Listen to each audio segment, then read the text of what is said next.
नमस्कार। कभी सोचा है कि भारत में कानून असल में बनाता कौन है? सवाल सीधा लगता है, पर इसका जवाब काफी दिलचस्प है। तो चलिए आज भारत की संसद की पूरी संरचना को परत दर परत समझते हैं। और इस सवाल का जवाब पाने के लिए हमें संसद के बिल्कुल दिल में उतरना होगा, उसकी बनावट को समझना होगा। तो आइए देखते हैं कि ये पूरा सिस्टम काम कैसे करता है। तो आज हम क्या-क्या देखने वाले हैं। सबसे पहले कि संसद आखिर है क्या, फिर हम लोकसभा, जिसे लोगों का सदन कहते हैं, उसके बारे में जानेंगे। उसके बाद आएगी राज्यसभा की बारी, और आखिर में हम देखेंगे कि ये दोनों सदन मिलकर एक सिस्टम की तरह कैसे काम करते हैं। तो शुरू करते हैं सबसे पहले और सबसे बुनियादी सवाल से कि ये भारतीय संसद आखिर है क्या। देखिए, हमारे संविधान का जो आर्टिकल 79 है वो साफ कहता है कि संसद यानी पार्लियामेंट हमारे देश की सबसे बड़ी सुप्रीम लेजिस्लेटिव बॉडी है। आसान भाषा में कहें तो पूरे देश के लिए कानून बनाने की जिम्मेदारी इसी की है। अब यहाँ एक बहुत ही मजेदार बात है। ज्यादातर लोगों को लगता है कि संसद का मतलब सिर्फ दो हाउस हैं, लोकसभा और राज्यसभा। लेकिन असल में इसके तीन हिस्से हैं, तीन पिलर, और तीसरा और सबसे अहम हिस्सा है हमारे राष्ट्रपति। ये थोड़ा अजीब लग सकता है ना, कि राष्ट्रपति तो किसी भी हाउस के मेंबर नहीं होते, फिर वो संसद का हिस्सा कैसे हुए? वो इसलिए क्योंकि उनकी भूमिका बहुत ही जरूरी है। सोचिए, कोई भी बिल दोनों सदनों से पास हो भी जाए, वो तब तक कानून नहीं बनेगा जब तक उस पर राष्ट्रपति के दस्तखत ना हो। और एक और दिलचस्प बात, ये जो पूरा स्ट्रक्चर केंद्र में है ना, वैसा ही कुछ कुछ हमें राज्यों में भी देखने को मिलता है। केंद्र में राष्ट्रपति तो राज्य में गवर्नर, केंद्र में लोकसभा तो राज्य में विधानसभा। इससे हमारे देश का जो फेडरल सिस्टम है उसे समझना बहुत आसान हो जाता है। तो चलिए अब संसद के पहले सदन यानी लोकसभा पर आते हैं। वो सदन जिसका हम सबसे, भारत के आम नागरिकों से सीधा कनेक्शन है।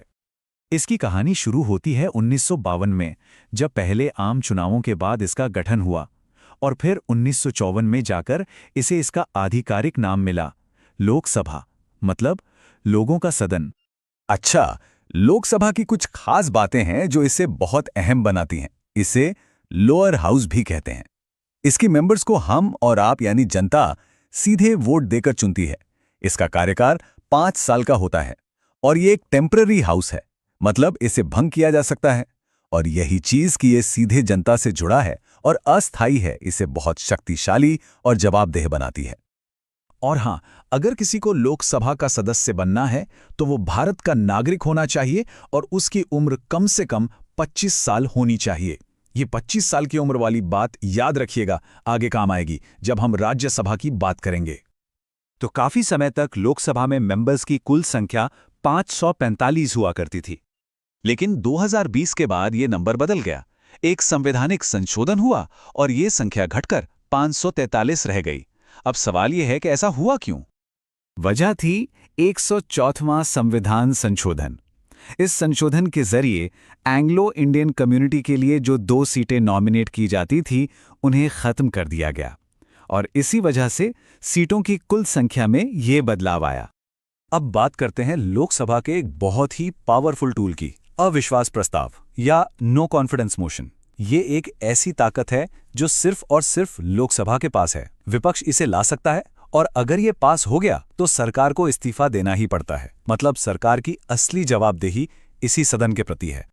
चलिए, लोकसभा की कहानी तो हो गई, अब चलते हैं दूसरे सदन की तरफ, राज्यसभा, और देखेंगे कि ये लोकसभा से कितनी अलग है। राज्यसभा की सबसे बड़ी खासियत जो इसे लोकसभा से बिल्कुल अलग बनाती है, वो ये है कि ये एक परमानेंट हाउस है, एक स्थायी सदन। इसे कभी भंग नहीं किया जा सकता, ये हमेशा बनी रहती है। यहाँ मेंबर्स का कार्यकाल 6 साल का होता है, और इसका सिस्टम भी बड़ा अनोखा है। हर 2 साल में 1/3 सदस्य रिटायर हो जाते हैं और उनकी जगह नए सदस्य आ जाते हैं।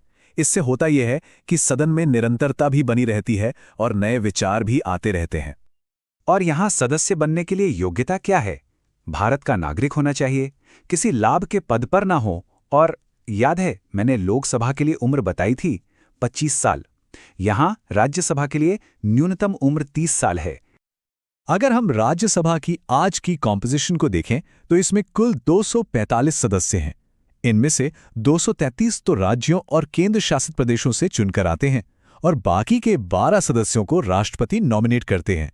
ये वो लोग होते हैं जिन्होंने कला, साहित्य, विज्ञान या समाज सेवा जैसे क्षेत्रों में बेहतरीन काम किया हो। तो अब हमने लोकसभा को भी देख लिया और राज्यसभा को भी समझ लिया। अब दोनों को आमने सामने रख के देखते हैं कि ये जो दो सदनों वाला सिस्टम है, ये आखिर इतना जरूरी क्यों है। ये टेबल सारे बड़े अंतरों को एक ही जगह पर दिखाती है।